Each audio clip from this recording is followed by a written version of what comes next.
Hey everyone, welcome back to the Promised Land. And do you want to know something funny from the very, very beginning of this episode? I just recorded the entire show, uploaded it, released it, and it had no sound because my mute button was on my microphone. I feel like an idiot.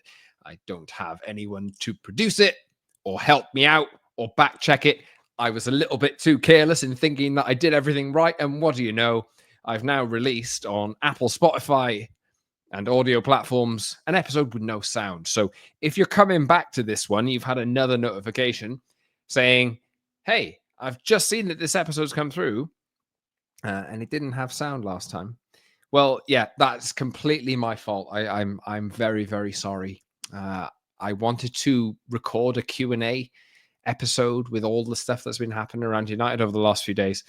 And I thought it was a good episode as well. I actually did. I actually thought it was thought I spoke quite well, answered a few of your questions. Really appreciate the questions, by the way. And then I didn't. Well, anyway, let's get on with it. It's been a minute. I'm into this. I released an episode with no audio. Hopefully, this one has audio. YouTube as well. If you subscribe on YouTube, you wouldn't have seen that this happened because I put the audio out first and the YouTube was uploading at the time. And then I realized, hey, there's no sound on this. But anyway, there's sound on this one. So I'm Scott from the Promised Land podcast, talking all things Manchester United this week. Ruben Amorim's in. Ruud van Nistelrooy has been let go, unfortunately, sadly. But look, I'll talk about that today. But I think today's show is about answering your questions. I've asked for some questions.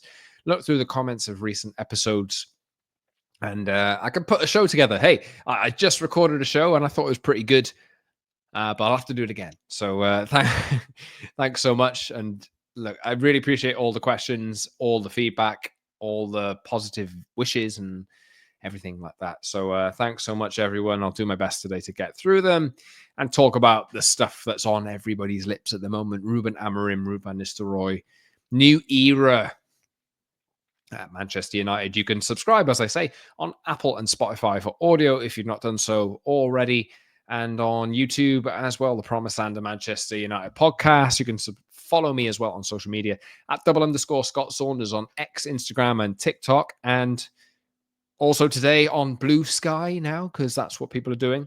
And I'm also on Threads as well at _Scott Saunders. So look, I'll see how Blue Sky goes. So a lot of people have moved over there over the last few days. I will see what it's about. And we'll see. Follow me on there if you're on there, and I'll try my best to engage and that kind of thing. But yeah, today's episode is all about what's happening at the moment and all about your questions. And I thought I could tie everything together, your questions, and cover the topics that I wanted to talk about anyway. The Ruud van Nistelrooy, Ruben Amorim thing, and the decision is what's happened over the last few days. Ruud came in, did a fantastic job of steadying the ship. 3 wins and a draw, all in home games. He got to sign off wonderfully with a nice win over Leicester and then say goodbye to the crowd at Old Trafford in a way that I don't recall him doing previously when he left as a player, because obviously he left in different circumstances at that point. So look, I'll come on to that a little bit later on. But yeah, I wanted to dig into your questions today. Ruud van Nistelrooy. I meant to say Ruben. Look, my brain is going because I just realized how much of a screw up I just did. But look, Ruben Amorim we've seen videos of him with the players, meeting the players at the training ground over the last few days. We've seen him rock up at Old Trafford and meet the new transfer team and the people running the club. We've seen them. And also at around 5:00 today, just after I recorded the first episode of With No Sound, I saw pictures of Ruben Amorim at Old Trafford and in the press room, this kind of thing, getting ready to go. And he said, Ipswich will be ready. We'll be ready. So it's just over a week until we see Amorim and his United team in action for the first time. But I wanted to talk about him and expectations and everything that you guys have been asking. So I'll get into the questions now. First one from Mike Mitchell. Really appreciate the support, mate. I do see you, and I've seen that you do follow a lot of what I do. I really, really appreciate the support. And Your question was wondering what your expectations are for Amorim this season. I'm less interested in cup wins now after the last 2 years. I think there's less pressure. I do think we should push for the Europa League and top 6, though. I think the squad is good enough for those. And yes, I'm pretty much with you, to be honest. Let me know if you're listening to this and you feel any different. But I'm pretty much with you there. I think expectations-wise, what I want to see out of Ruben Amorim here is impact, positive impact, obviously.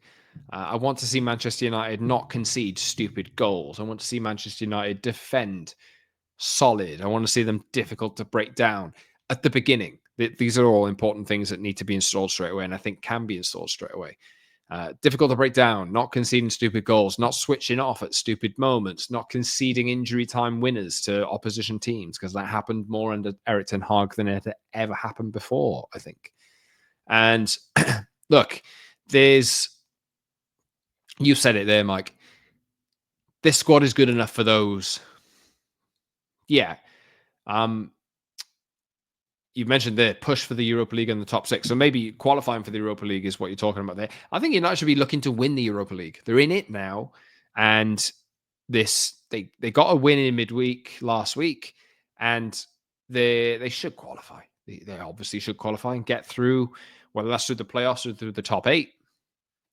And they skip around. But look, the United squad are good enough to go far in that competition. Well, they should be anyway. If they're coached right, if the attitude's right, they should be going far in that competition because Tottenham are in it. There's other good teams in it, but there's no teams dropping into that competition from the Champions League this season.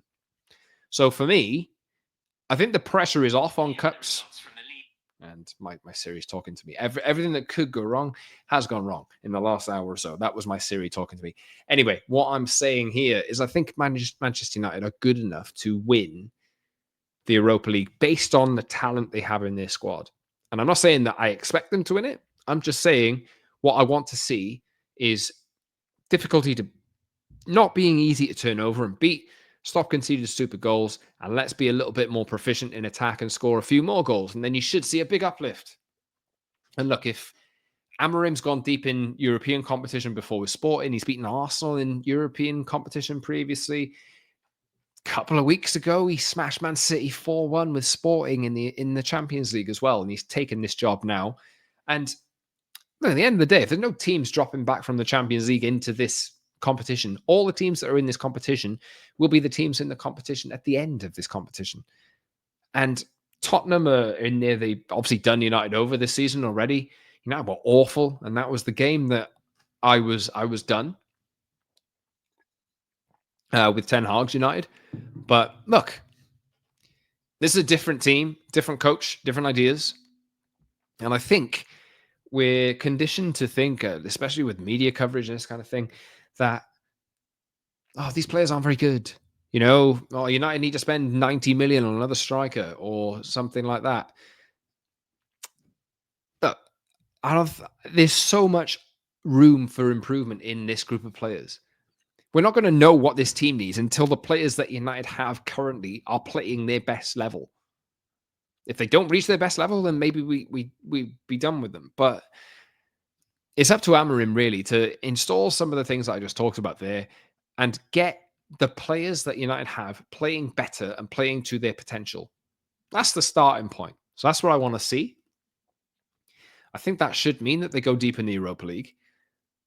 And they should be favourites for this. They absolutely should be favourites to win this. If this team is playing well, they're good enough, I think. But obviously, no pressure on Amorim in the sense of you have to win the Europa League this season. But I think getting Champions League is pretty important. And the Europa League is an avenue to the Champions League. And I will just say as well, Mike, you say top 6. United are 4 points off 4th place. They're 13th in the league, but for this 4 points between them and 4th, that is not a big gap to make up. The problem is that there's loads of teams in the middle of that, taking points off each other. If Amorim can come in and install a difficulty to beat this team and get them scoring more goals, even if it's like 1-0 or whatever at the moment. All the important thing here is to just put together a run of consistency and to go unbeaten for a while, or maybe you drop a game here or there. I'm not expecting United to go to Arsenal at the start of December and beat them, obviously, but go in and give a good account of yourself, and let's put a consistent run of form together. Look, Ruud van Nistelrooy's come in and won his last 3 matches. I know that United should be winning those matches, but United should be winning a lot of matches that they go into. And we've looked at this team over the last few years and thought, oh, God, that's a bit dodgy, isn't it? They could do us. And then they end up doing it. And it's like, oh, well, these players aren't very good. But look, I think everybody looks at Ten Hag now and admits that he failed and it was the right decision. And you only have to make this comparison. Look at Steven Gerrard's Aston Villa. Steven Gerrard's about to get sacked from a team in Saudi Arabia that he's gone to after Aston Villa. He had them 18th in the Premier League at that point. Unai Emery comes in, and within 18 months, he turns them into a Champions League team with very few, really, like personnel changes. I know they spent a bit, but very few personnel changes. It just shows how much a good coach and like good ideas can improve a group of players. And we judge these players through a lens of what we've seen, obviously, and most people should do that. But it doesn't mean that they're bad players. There's things wrong in the camp, attitude, this kind of thing. Yes. But it's on the coach and his coaching staff to get the best out of those players, and we'll see where we go.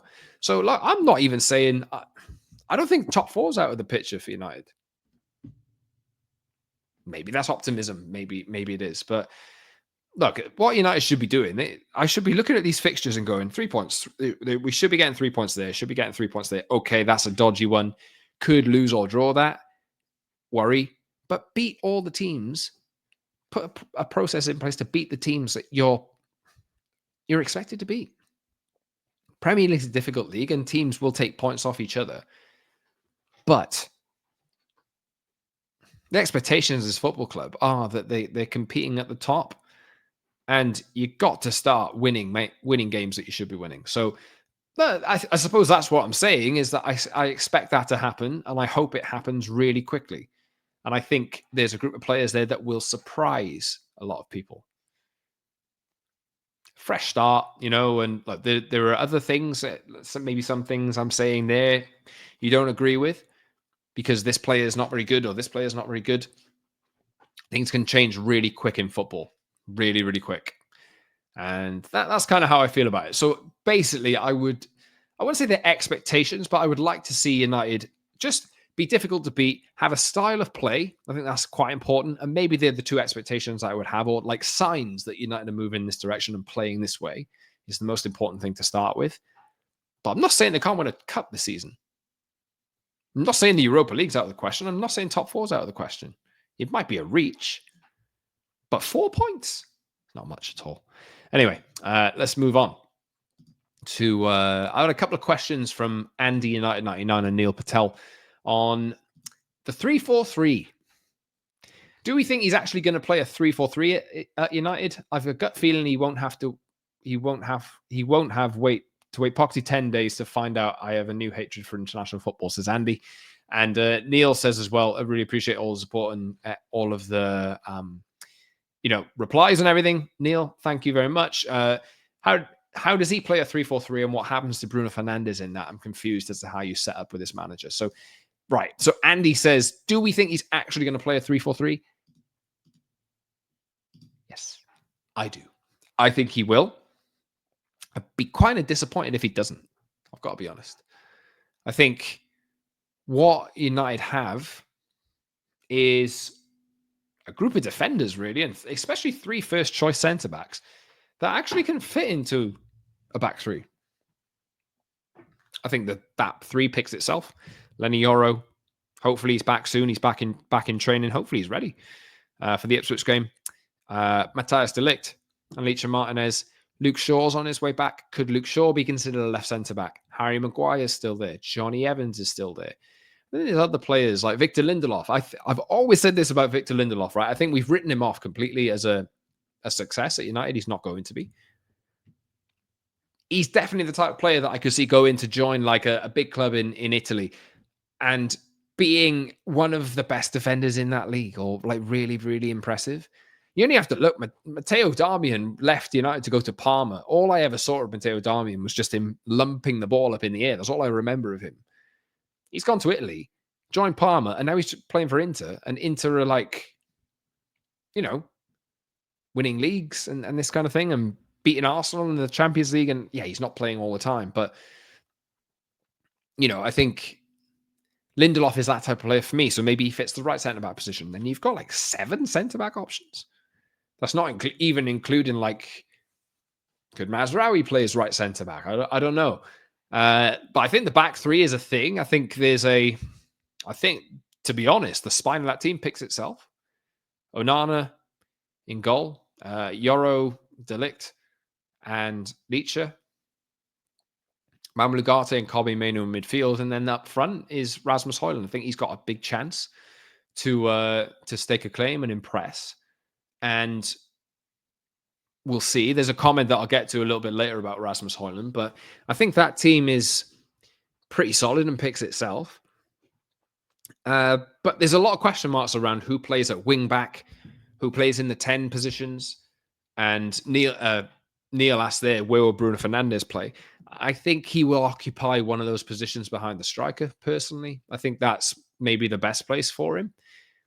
Don't think he'll be featured in the midfield too. I see him as more of a Pedro Goncalves type, maybe from the sporting team.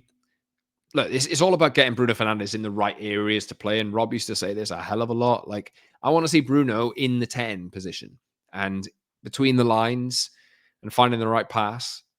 He played a pass for a goal recently, a little back heel. And that's the kind of thing that you want to see at Bruno Fernandes in those positions. But I think, I see Bruno Fernandes in one of the 2 positions behind the 10, and I think that's probably the best place for him. But what qualities Ruben Amorim will want in those positions may change between game to game, or maybe that's my take this watch off. Sorry. If my Siri is talking to me, if you're watching this on YouTube, this is my watch, and that's twice now that watch has talked to me during this episode, and it hasn't happened all day. Anyway, Bruno Fernandes, I think, will pick up one of those positions. And then what happens? I think Ahmad could really fit in as one of those, like, neat and tidy players with really good feet, quick off the ground, low center of gravity, like good quality. We've all wanted to see Ahmad get a chance, and he's really popular. I'd like to see him get a chance. But then what happens in the wing-back positions? I don't know. Maybe there's chances for players to, stake a claim. It depends on attitude. Luke Shaw is coming back, and maybe he fits in there. There's another comment, actually, which is from Rugby Itch. Avid listener of the podcast. My one question is, who do you think Amorim will play in the left wing-back position, as I'm uncertain if Shaw is fit enough to play, and personally don't want Garnacho or Rashford in that position. And then my future targets are Alphonso Davies, Ryan Aït-Nouri, and Anthony Robinson, you've said. First, thanks for the support and for being an avid listener. I hope you didn't pick up the silent episode of this podcast a little bit earlier. But look, I think, like I say, I think the spine of that team pretty much picks itself. And maybe I'm wrong, but Luke Shaw will be an interesting one, because I suppose it makes the most sense that he is the left wing back. But obviously, we know his fitness issues. We know he could play a few games and then break down with an injury and then be out for another 3 months. And that's completely possible, because that's been the trend with Luke Shaw for a long time now. But I think the good thing and the exciting thing about this is we may all be a little bit not wanting to see like Garnacho in the wing-back position, or some people might be. We don't want to see different things. We want to see like flying wingers and this kind of thing, because that is what United have typically done in the past and typically had in the past. But I think what I want to see here, and why I'm excited in a sense, is because I don't know what's going to happen. And that's exciting. I don't know if Ruben Amorim's going to turn Anthony into like an amazing wingback. Maybe that happens if Anthony has the right attitude. I actually think Anthony has a lot of qualities that can fit into this system. Maybe not a popular thing to say, but I do, honestly. He's typically played with, I think it's Nuno Santos as a flying wide left wing back, and had on the other side an inverted right wing back. More recently, anyway, we'll see what he does. It depends on the personnel. Maybe he switches that over, and you get a Garnacho at left wing back, and he's right-footed, and he inverts, and Dallo is the player on the other side that gives you the width. Maybe he goes full width and he tries to stretch the pitch as wide as possible, goes with two natural footed players on each wing as the wing backs who have really good energy, and they can stretch the pitch. They can stretch defenses out, create enough space for the 2 10s in the middle to, or create enough opportunity for those players to create enough space for themselves to supply the striker. So hopefully we see that. And I think I suppose I just wanted to say this. I'm open to anything, man. Honestly, I'm open to anything. Appreciate if you don't want to see Garnacho or Rashford in that position. I think we might see Garnacho in it, personally. I have a different idea for Rashford, which I'll get to in a second. But yeah, I mean, the important thing here is what we need to see is different attitudes from these players. I don't want to, if a player doesn't want to play wing back and is like, no, I want to play in the 2 10 positions, or I want to play up front, and gets in a huff about it, maybe you're not cut out to be here. You know, I want to see players doing whatever they bloody can to get in this team. I'll play in whichever position the head coach wants me to. I think that's the kind of attitude that we need to see out of these players. And look, it'll work for some, it won't work for others. We might see magic come out of players that we never expected to see out of these players previously, in positions we never expected them to succeed in. Maybe that happens, but that's exciting to me because I don't know. You know, I'm sure Ruben Amorim has his own ideas, but just going back to these comments here, Rugby Itch says, my future targets, Davis, Aït-Nouri, and Robinson. I'll just touch on these. I would not get too amped up about Alphonso Davis. I think he ends up in Spain, personally, out of contract at the end of the year. United can obviously try. I didn't think United would sign Lenny Yoro. You know, I never, ever thought they'd pull that off. So maybe I'm wrong, but Real Madrid generally are the kings of the free transfer in the recent markets. And I'd be surprised if he didn't end up there, and he didn't end up at Barcelona. I think he ends up at Madrid. And for what it's worth, I think I've expected this to happen for a long time as well. Real Madrid picking off Alphonso Davis and Trent Alexander-Arnold on free transfers in the same summer. Goodness me. You know, there's every chance that could happen. And what a way to upgrade your wing-back positions, you know, with two of the best in the world, or your full-back positions. But yeah, I wouldn't get too excited about Davis. Robinson, I like. I'm not entirely sure he's the right fit and the right profile for that left wing-back position. Just strikes me as a little bit more defensive. Aït-Nouri, though, is a really strong option. I really like him. I think he could be a good fit. Maybe could be cheap as well, depending on how well or how bad Wolves do this season. They've showed a tendency recently to sell players a lot cheaper than I expected. So, yeah, we'll see. I mean, Aït-Nouri wouldn't be a bad shout at all, but I think the main thing for me is, instead of looking at transfers, you know, I need to do this, and the transfer team need to do this, and like look at it for next summer. Let's see what the players that United have can do. Let's see if there's a fix or some miraculous transition that we see in one player. I just mentioned Anthony, maybe Garnacho or something like that. Turns out that they're a brilliant wingback because they've had the right attitude, they've got the right skill set, and they've come in, they've absolutely killed it because they want to play for Manchester United and they want to give their all for the team. They want to pick up new skills and they want to make it. Let's hope that happens. We had another comment, actually, which kind of brings me It's the same-ish thing from AWF93 on a recent show. Touching on what I said earlier, I agree the position and the team isn't as bad as it looks. Amorim's 3-4-3 actually suits a lot of our team quite well. Can see Hojlund thriving and turning into the striker we know he can be. I agree with that. Completely do. And look, people are looking at Victor Gyökeres and thinking, God, this guy is amazing. And I agree. He really is. Such a clean strike of the ball. Unbelievable. If you've not seen enough of Victor Gyökeres recently, it's so satisfying to watch him like strike a ball. He hits it so hard and so clean. It's amazing. And he's got good stature, good speed, strength, everything you want in a modern striker. But look, you can get hung up on signing players for 60, 70, 80 million. And maybe that is still a thing down the line for United. Maybe he does go back and get him because he's tailor-made for the Premier League, in my opinion. But let's see what you can do with these players.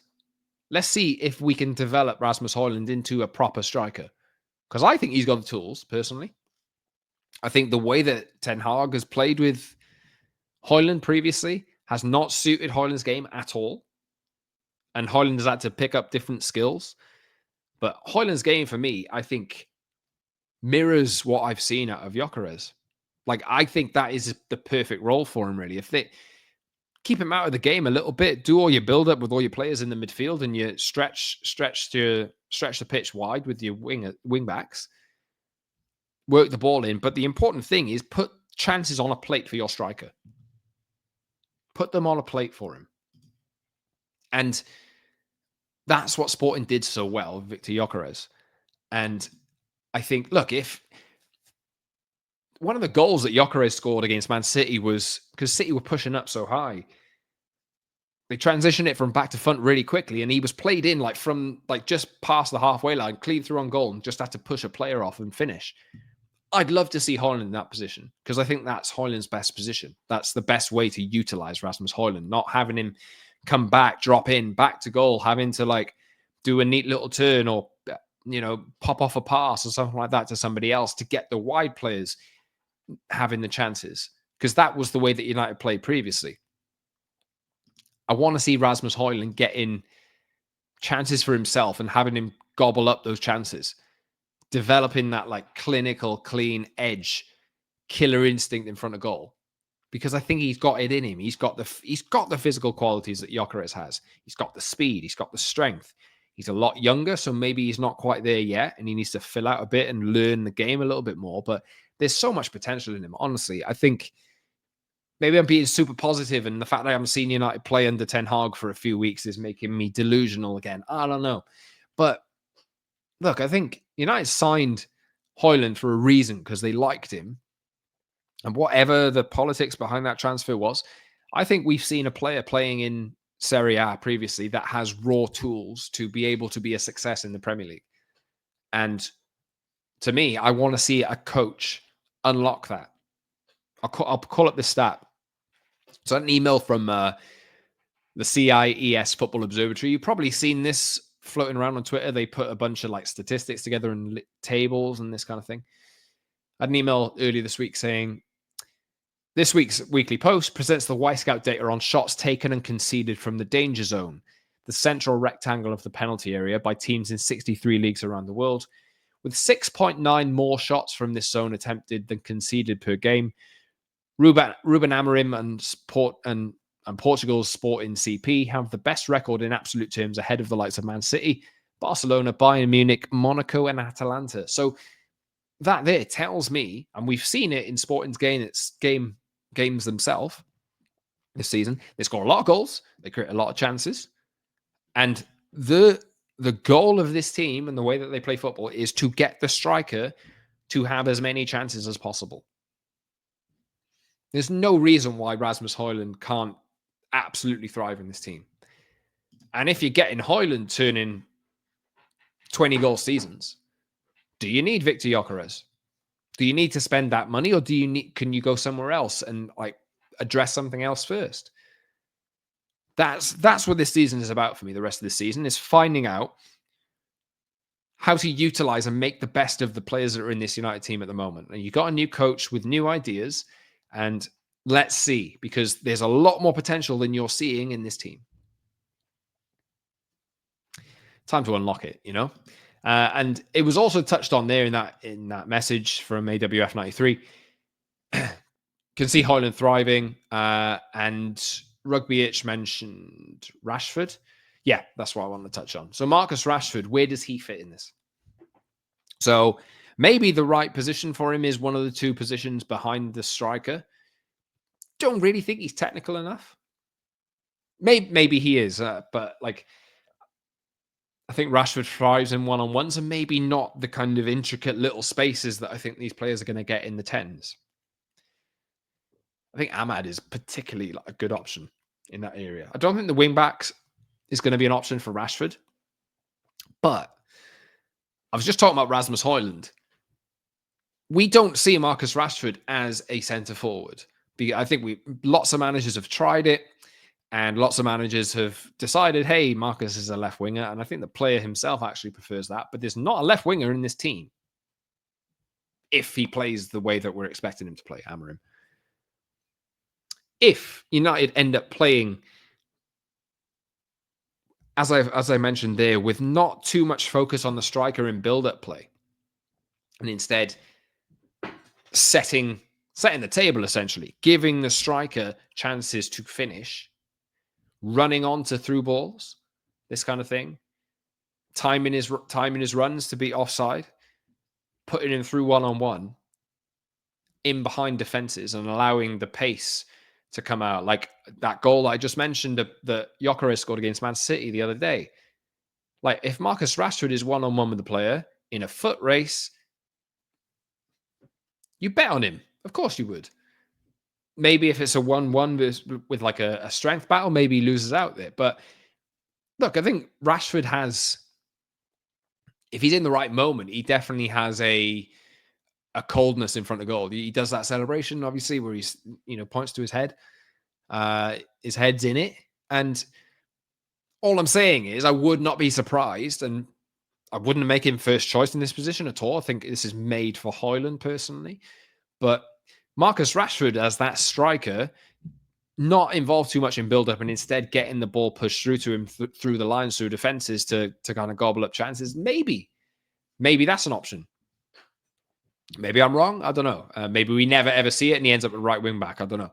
But like, that's the joy of it. I'm enjoying thinking about things a little bit differently and enjoying trying to predict what he's going to do, but we're not going to know what he's going to do until we start seeing United moving forward, and maybe he says something in a early press meeting or something like that. But yeah, let's see. It's quite interesting to think about that kind of thing. And Nick Ahmed says, question for the pod, why are we so poor at free kicks? Bruno's against Leicester was the first we'd scored into it, 928 days, which is mad. That is mad. Previous one was Ronaldo v Norwich in April 22.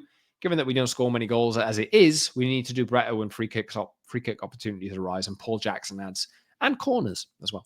United have been awful at corners for a long time and awful at free kicks for a long time. But I will say that Bruno Fernandes free kick, it's funny how it works, isn't it? When United go in one game under the manager that's going to get sacked, miss an open goal, Bruno Fernandes misses a header from 6 yards, the ball doesn't go in, and then it does, and then United give away a penalty, which this week obviously has been gone on, mic'd up, and exactly the thing that everyone thought was going to happen. Oh, we got that one wrong, has happened. They've admitted it was wrong. Great, thanks, guys. But why are United so bad at free kicks? I don't know. That one was a deflect, what I was saying there. United had a bad day at West Ham, and then the next game, they have a free kick, and it deflects off the wall and goes in. Like, it's funny how luck and football works, isn't it? It's funny. It was a bit of tension, like, just drained out of the team at that point. And, you get your rub of the green in that game. But, yeah, generally, Nick, I don't know, to be honest. I don't know. I'd always like to see Christian Eriksen have a bit of a crack at free kicks, but I think there's a hierarchy in this, and Bruno Fernandes obviously kind of stands over a lot of them because he scored recently. Maybe he's going to keep getting them. But corners as well. There's new coaches coming in. Let's see if something better can be made of the corners, because we all know that United need to do better. But look, I think a lot of that's down to what happens on the training pitch. You see Arsenal and the way that they take set pieces with their infamous or famous set piece coach, as it now is. United need to buck their ideas up there as well. They need to improve in a hell of a lot of places, and that's another one. Set pieces is quite important. Anyway, let's move on to the eye rule. Recent comment. There've only been a couple of pods I've actually been able to watch as they are sensible, and yours is one of them. So I appreciate that. Thank you very much. The garbage being spouted on a lot of them is draining. I'm not going to say anything on that. We know the problems and know that time will be needed. Some of the players will not be able to change with the times and will be on their way out, no doubt. It will be up to them to prove otherwise if they want to stay.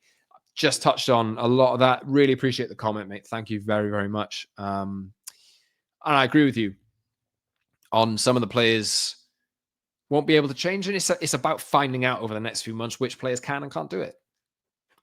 United are going to have to move along and help the squad out and give them the platform, give them the platform that they have to make the best out of themselves. If they don't make the best out of themselves, or the best of themselves is not good enough, then they shouldn't be here. And look, I include this. I'm just going to jump back to I think it was the Rugby Itch's question about Alphonso Davies and Anthony Robinson and Ryan Aït-Nouri. I think I just wanted to touch on this. Like, Aït-Nouri might be a really strong contender to come in, but I would bring in the kinds of things like some of these players might not be able to change with the times, be on their way out, but other players equally will surprise us. I want to see players from the youth team. I want to see maybe Harry Amas given a chance at left wing back if he's ready, if that's the role for him. Alvaro Fernandes was recently sold, and I think people were sad to see him go. And United have a buyback option on him. United can save themselves a hell of a lot of money on new signings if they just make the most out of the tools that they've got. And yes, as the eye rule says, we know the problems and know that time will be needed. We do, of course. And it's important to recognize that, but United do have a period now where we need to see improvement in performance. And if players, now is the time for players to step up if they want to stay. Whichever role is asked of them, get on board or get out. But I think that's the way that we should look at it.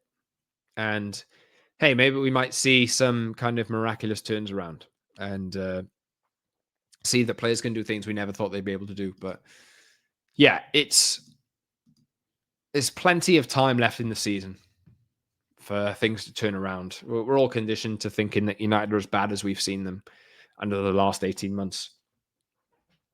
Maybe not necessarily the case. I don't know. Anyway, let's move on. Final question of the show, because I'll be leaving soon. Saunders. I hope I pronounced your name right, but I see you on all my posts, or a lot of the posts that I post on social media, on X, I think it is. Really, really appreciate all the engagements, all the support, all the nice things you say. Thank you so much. Your question recently was, would like to know your thoughts on whether you think Ruud van Nistelrooy should be kept on by Amorim, pros and cons. Now, obviously the decision's been made about Ruud van Nistelrooy, and I want to finish the show today on this. Look, Ruud van Nistelrooy came in as the assistant. I think people could, especially if things went badly for Ten Hag, could see straight away that Van Nistelrooy would be maybe jumped into that position as interim, or like the go-between, maybe with a chance of doing an Ollie and getting the job full time. I don't think that would ever have happened with the new football planning structure that's in place. Shows, by the way, the difference in how that was communicated swiftly and not left a chance. Oh, look, Ollie's done really well. Let's give him a job. There's actually planning with this team. They've gone out and got one of the most promising young coaches in world football. So good stuff. But on Van Nistelrooy, United were clear with him that it was an interim period, and then obviously quite clear with him the following day that after the final game with Leicester that it was the right decision for him to move on, and that was a decision made. And to answer your question, I think that was what the right decision was. And if there's a new head coach coming in and he's bringing an entire coaching team with him, you might as well, if you've looked at this sporting team and you thought, I like the way that they play football, I want to see that adapted in this league, you pick it up, you put it in and put it on this group of players, and you see what differences there might be, and you see the things you need to work out, the differences in personnel that you need to make and this kind of thing. But if Ruben Amorim's going to be given a chance to do his best, he needs to be given the tools to do it. And I think, unfortunately, that means fortunately, that means all of his coaches need to come with him, but it unfortunately means that there's no room for sentiment. And as much as Ruud van Nistelrooy is a legend of the club, did a fantastic job in the interim period and had a great final win, final send-off, an amazing moment with the fans at Old Trafford after the game the other day as well, and wanted to stay. He made no secret of wanting to stay. But unfortunately, there's no room for sentiment here, and I think it's the right decision that he has ended up going. And look, everybody wishes Ruben van Nistelrooy all the very best. I'm sure he turned down Burnley in the summer, the manager's job at Burnley. I'm sure he will pick up a job. And I'm sure that the last period of games will do him no harm at all in picking up a new job. And maybe he wanted the United assistant manager's job, but to me, it wasn't the right fit.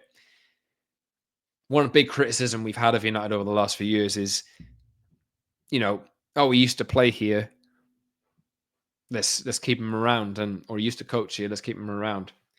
And there's no room for sentiment anymore, unfortunately. I think you just need to get on with it. You need to do what's best for the club. The dynamics it would have created would have been a little bit weird. What's Ruud doing? There's a coaching structure at Sporting that works, and United have just picked it up and put it in. And they need to work out the kinks, and let's see how it goes. But I think that's where I stand on Ruud van Nistelrooy, and it's the right decision for me. It's sad, but it's necessary, and I think that's the right way to go with it. But yeah, thank you for all your questions today. Really, really appreciate that. Sorry if you've got a notification to start with that this podcast was out and it came in with no sound. I will upload again now. My error, my fault. I'm an idiot. Sorry. But yes. Look, subscribe to the podcast on Apple and Spotify if you haven't already. Please do. The Promised Land of Man United podcast. And on YouTube as well. The Promised Land of Man United podcast is where you can find us, or find me. And social media at @Scott Saunders on all the usual ones. I'm also on Blue Sky as well. So if you're on there, I'm on there. So give me a follow and I'll figure out over the next few days, see what it's like. And look, we haven't heard from Ruben Amorim yet. We've seen pictures. We've heard a line in a media report today. But he's not done any official interview as I record this with United.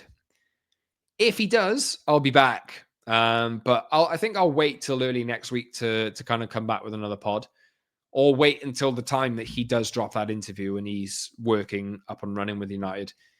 And obviously then the game is next Sunday, so I'll definitely be back before that. But yeah, next few days, hopefully, Ruben Amorim can get into the job and we can see some positive things in his first game in charge as United head coach. But look, thanks to everyone who sent questions in, who's been listening or watching, and thank you for the support as well. Sorry again for the error at the start, but hopefully it shouldn't happen again. And anyway, thank you very much. I will see you guys soon for another Promised Land podcast. Until next time, everyone, I'm Scott Saunders from the show. Thank you very much.